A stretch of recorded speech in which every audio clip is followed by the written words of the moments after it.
শুরুতে জানিয়ে দেব ইসরায়েলি ঘাঁটিতে কয়েক ডজন ক্ষেপণাস্ত্র ও ড্রোন হামলা হিজবুল্লাহর।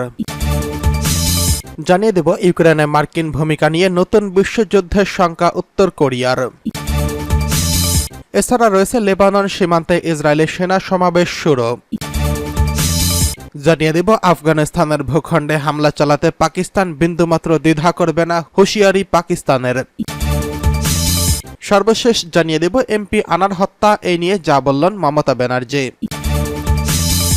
ইসরায়েলি ঘাঁটিতে কয়েক ডজন ক্ষেপণাস্ত্র ও ড্রোন হামলা হিজবুল্লাহর। লেবাননে ইসলামী প্রতিরোধ আন্দোলন হিজবুল্লাহর ইহুদিবাদী ইসরায়েলের উত্তরাঞ্চলে একটি সামরিক ঘাঁটিতে কয়েক ডজন কাতিউসা ক্ষেপণাস্ত্র নিক্ষেপ করেছে।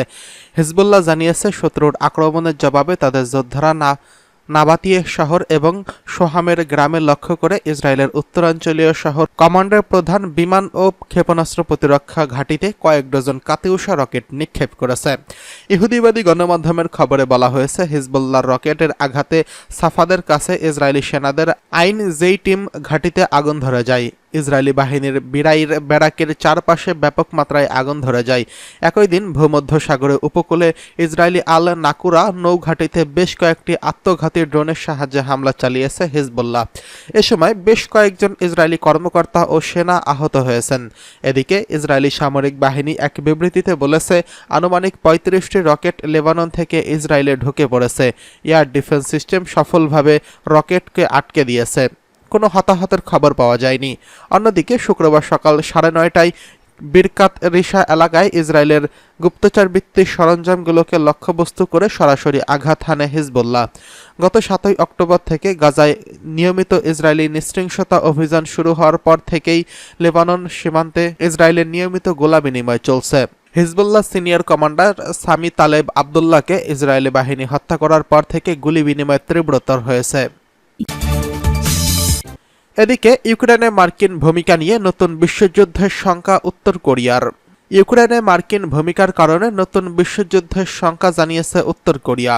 দেশটির সামরিক কর্মকর্তা পাং জং চোন হুঁশিয়ারি দিয়ে বলেছেন ইউক্রেনকে মার্কিন সামরিক সহায়তা অব্যাহত থাকলে নতুন বিশ্বযুদ্ধ বেঁধে যেতে পারে। পার্স টুডের রিপোর্ট অনুযায়ী উত্তর কোরিয়ার সেনাবাহিনীর এই কর্মকর্তার মতে রাশিয়ার পক্ষ থেকে ইউক্রেনে যে কোনো ধরনের প্রতিশোধমূলক হামলা চালানোর অধিকার রয়েছে। তিনি আরও বলেন রাশিয়ার বিরুদ্ধে প্রক্সি যুদ্ধ চালাতে গিয়ে ইউক্রেনের উপর মার্কিন চাপের পরিণতি ভালো হবে না। এর ফলে রাশিয়া আরও বেশি শক্ত প্রতিক্রিয়া দেখাতে পারে, যা পরিস্থিতিকে বিশ্বযুদ্ধের দিকে নিয়ে যেতে পারে। গত ২০ এপ্রিল মার্কিন প্রতিনিধি পরিষদের সর্বসম্মতিক্রমে ইউক্রেনকে $৬,০৮০ কোটি সামরিক সহায়তা দেওয়ার প্রস্তাব অনুমোদন করেছেন। এদিকে উত্তর কোরিয়ার উপপ্রতিরক্ষা মন্ত্রী কিম কাল ইল বলেছেন কোরীয় উপদ্বীপে বিমানবাহী রণতরী পাঠানোর পদক্ষেপের মাধ্যমে বিপজ্জনক শক্তি প্রদর্শনের পথ বেছে নিয়েছে আমেরিকা। এর মধ্য দিয়ে পিয়ংইয়ংয়ের সামনে প্রতিরোধের এক নয়া দ্বার উন্মোচন হয়েছে। মার্কিন নৌবাহিনীর কর্মকর্তারা ঘোষণা করেছেন বিমানবাহী রণতরী থিওডর রুজভেল্ট দক্ষিণ কোরিয়া ও জাপানের সঙ্গে যৌথ সামরিক মহড়ায় অংশ নিতে চলতি মাসের জুন শেষে বুসান বন্দরে গিয়েছেন। এদিকে লেবানন সীমান্তে ইসরায়েলের সেনা সমাবেশ শুরু। ইরান সমর্থিত সশস্ত্র গোষ্ঠী হিজবুল্লাহর সঙ্গে যুদ্ধের আশঙ্কার মধ্যে এবার লেবানন সীমান্তে সেনা সরিয়ে নেওয়া শুরু করেছে ইসরায়েল। পূর্ণমাত্রা যুদ্ধের প্রস্তুতি হিসেবে দেশটির সেনাবাহিনী এরই মধ্য দিয়ে সামরিক মহড়ার ভিডিও প্রকাশ করেছেন। ইসরায়েলি গণমাধ্যম এই খবর জানিয়েছে। ইসরায়েলি সেনাবাহিনীর বিবৃতিতে বলেছে গোলানি ব্রিগেডের ১২তম ব্রিগেড যুদ্ধ পরিস্থিতিতে লড়াইয়ের অনুকরণে একটি মহড়া চালিয়েছে। সেনাবাহিনীর ৫৫তম রিজার্ভ প্যারাট্রুপার্স ব্রিগেডও সামরিক মহড়া চালিয়েছে।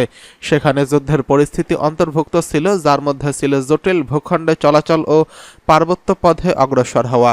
মার্কিন গোয়েন্দারা জানিয়েছেন জেরুজালেম ও হামাস গাজায় যুদ্ধবিরতির চুক্তিতে পৌঁছতে ব্যর্থ হলে আগামী কয়েক সপ্তাহের মধ্যে ইসরায়েল ও হিজবুল্লাহর মধ্যে বড় ধরনের সংঘর্ষ শুরু হওয়ার আশঙ্কা রয়েছে।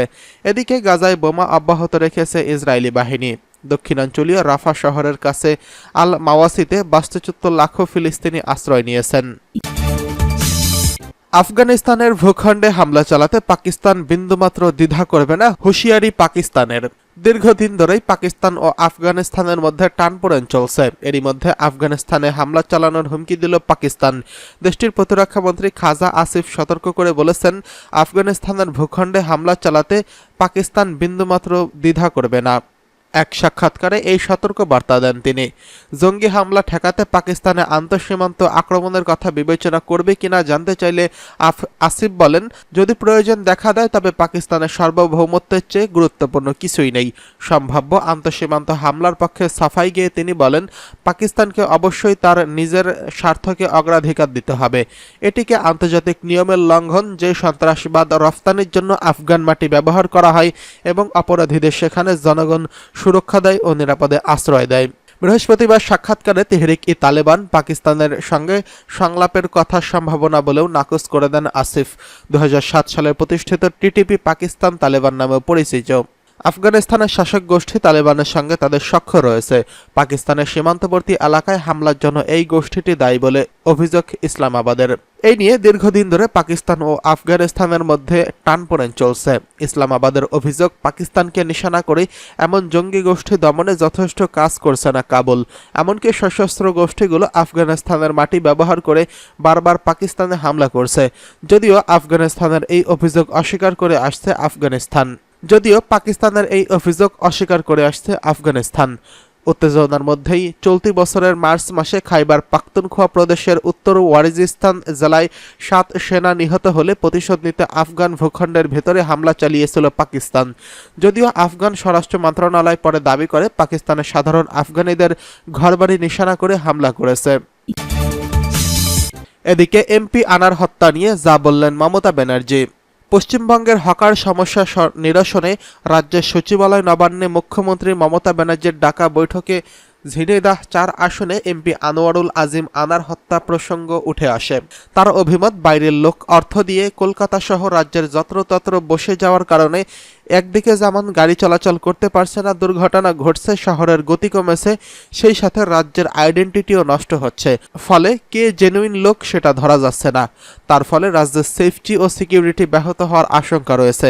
এই প্রসঙ্গে তিনি বলেন, এই তো দেখলেন কিছুদিন আগে বাংলাদেশের একজন এমপি কিভাবে তাকে নিয়ে এসে প্ল্যান করে খুন করা হলো।